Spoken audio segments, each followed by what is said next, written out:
but the real bracket that came out last night. And hat tip to let me give proper credit here to Underhill _Mayor on Twitter, who started this off with about 35 Twitter followers, and now he's up to 344. He put together the most annoying people in Twin Cities sports media bracket. 64-person bracket. That unfortunately Rami, because he's definitely delivered some spicy hot takes that could classify as annoying. But I feel like so I've been new super here. annoying since I got here, guys. I feel like You're I was still snubbed. too new, though. I guess If you get snubbed in a year in this bracket, I'd be very upset. I think you're too new still. I think I'll take the NIT bid for this year. Right. Oh yeah. So Judd, let's start by giving out the number 1 seeds, and then let's go through some of the Score North personalities and their matchups here. And there is voting. Like, you can vote on his Twitter account if you want to. But the number 1 seeds, Judd, are a couple former colleagues, actually multiple former colleagues, all former colleagues of yours. Mark Craig, Jim Souhan, Patrick Royce, and Sid Hartman are so basically a Star Tribune number 1 seed. Get a top seed though. I think it depends. Like, Mark Craig sometimes will go political on Twitter. Okay. And and he can be snarky. Like, I love Mark Craig, but he can. So I can see how. Is this who's most annoying on Twitter? Or who's most annoying? All facets. This guy tweeted last night that he was weighing in all facets, including Twitter use, as far as trying to determine it. Okay, got it. Yeah. I mean, I think in today's media climate, you have to be multifaceted, annoying, sure. right? Yeah. You've got to be annoying on all platforms. Yeah, I just wasn't sure if this was across the board annoying or if this was the most annoying Twitter personality. Well, he told me, I saw in one of the threads, he told me that he thinks I'm going to make a run because I never shut up about Andrew Wiggins. And for me, I mean, I'm proud of that.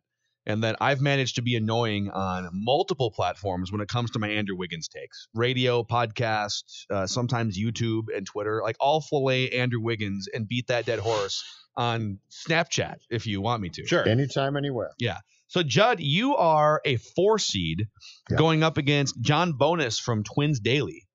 I expect to win. Okay. I fully expect that I should win that. Oh, wow. I should win. I should win that. If you win your go ahead. Go ahead. Oh, I was going to say, I mean, John, I don't think John, now John certainly does some work at the other station and he is known, but I would be very disappointed if I'm not more annoying than John Bonus. Your life's work will mean nothing if you're not more annoying than John Bonus. I'd consider it a mighty slight if it happened. All right. If you advance beyond that, then you would play the winner in round 2 of Paul Charchian and John Krasinski from The Athletic. No, I saw some brackets. I actually saw 2 brackets in the past couple of days. One last night had me losing in the second round of Charchian.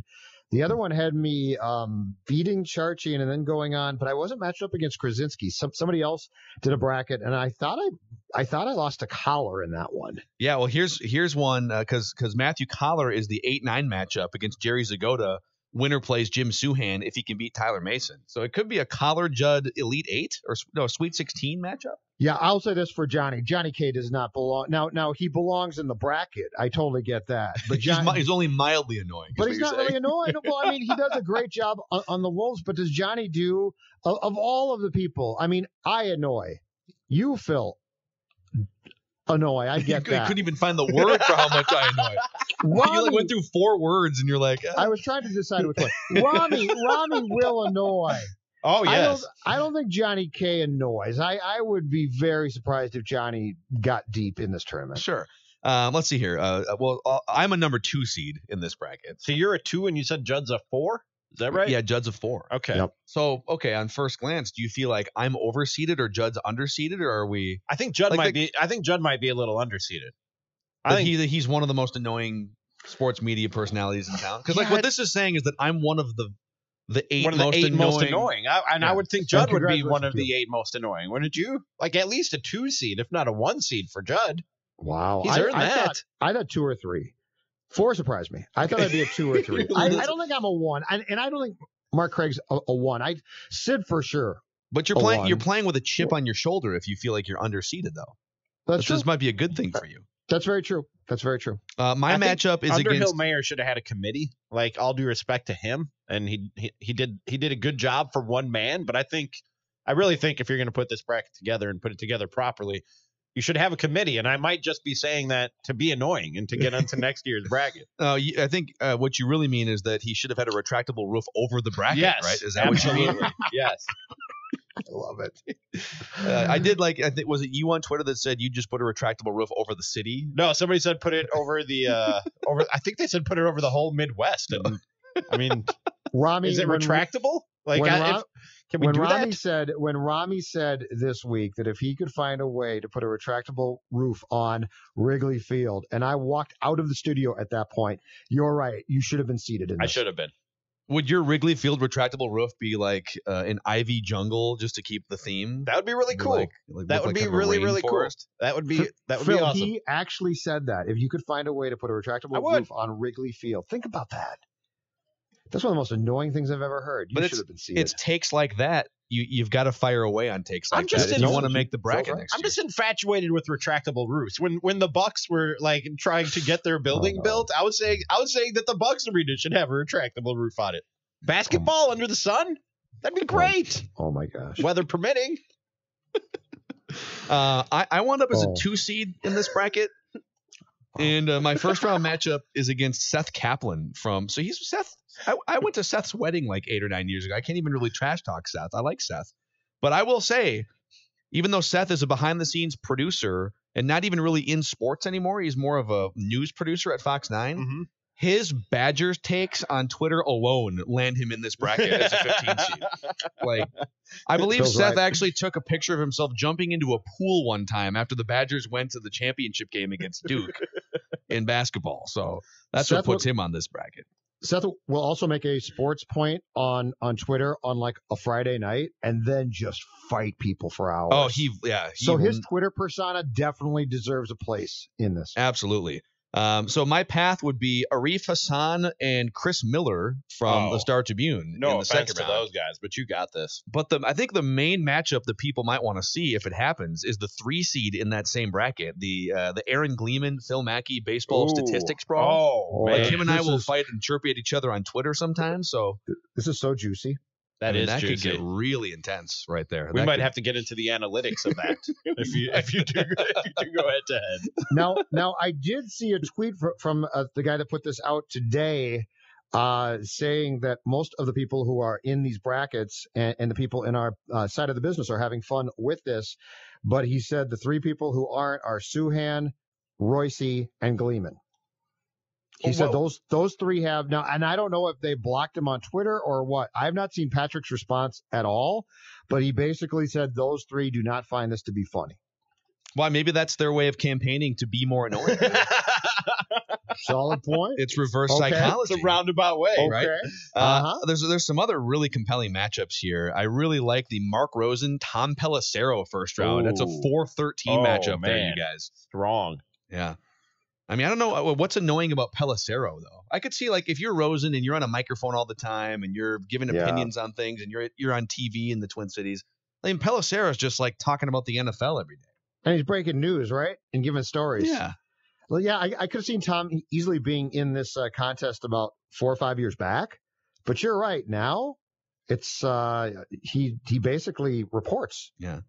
Okay. What do you make of? I want to go through a couple more here. I'm just fascinated by this bracket. I love this. This is great. What do you make? Sorry, Rami. That's fine.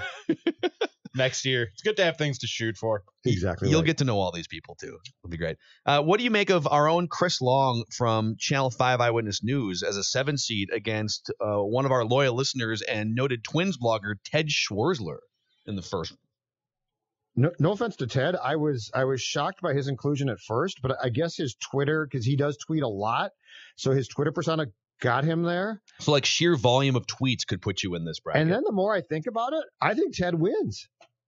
Because Ted tweets a lot and he's got hot takes and opinions. I mean, Chris Long, of all the people that we work with or around, when I consider annoying people, Chris Long's about as far from that as you can possibly get. Now, Phil has told stories on the golf course where Chris has a temper and will melt down, but I don't think there's ever been anything in the business where I've been like, oh my gosh, Chris Long just did that. Yeah, I'm kind of with you on that. Now, I will say this. This was done because of Chris Long. because Oh, the bracket. the bracket idea, I believe, came from this. 2 nights ago, someone was doing a national media annoying bracket. All right, Skip Bayless, Stephen A. Smith, blah blah blah. Oh, Right. okay.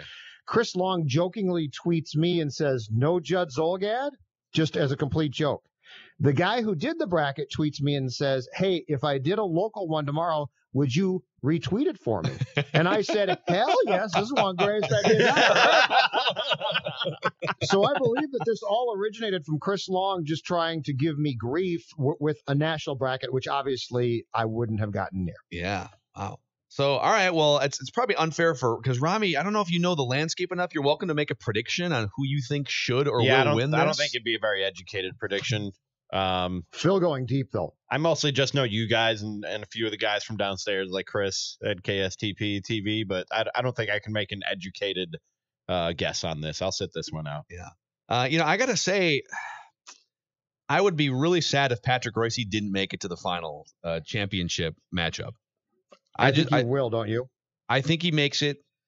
And I'm looking on the other side here. I mean, do people think Sid is annoying? I don't know if people think Sid's annoying. A Sid-Royce matchup would be amazing. Sid wins hands down 20 years ago. Oh, now, you know who it is? I don't know. You know who might be sneaky here? And I really like this person, but I could see I could see how if you don't like him, you could push him out. So Eric Perkins is a 6 seed from Care 11. He's been around for a long time. Longevity is your friend because more people know you, thus more people think you're annoying. I could see an Eric Perkins run here. I'm going to say Patrick wins it. I'm going to say Royce What is qualifies? the most annoying Twin Cities media member champion. So Phil, what qualifies here? Because like Perk, okay, I guess you might not like his sportscasts, I guess, but like he doesn't do anything actively. Like Patrick annoys on purpose. He trolls geniusly. So like, are we talking about Twitter persona and things that where you do troll people and now it's going to come back and you're going to be glorified for that, or just simply you're annoying because I don't like you? I don't know. We actually, you know what? We have a call or two that we should get to about this. There's some snubs, some omissions on this list. There were some. Well, this guy said. Now here's the problem. Don't say a name because okay, never mind. Caller doesn't want to hang through. The caller said he wanted LaPanta to be on the. Well, that's what I was going to say. So he's got Dick Bramer and Jim Pete on the list. Okay. But then he said I didn't want to have too many play-by-play guy or commentators. But if you're going to have Dick and Jim Pete, by the way, in my opinion, should not be on that list at all. You've got to have guys like LaPanta, right? That's a snub to LaPanta, I think. If you're going to put Dick Bramer on, you can't leave other play-by-play guys off. That's how I feel about this. Yeah. Well, this is beautiful, and I can't wait to see how this bracket plays out. Oh, it is great, Robbie. It's a masterpiece. This is a red letter day. The Gopher win is nice. It's a good talker. This is beautiful.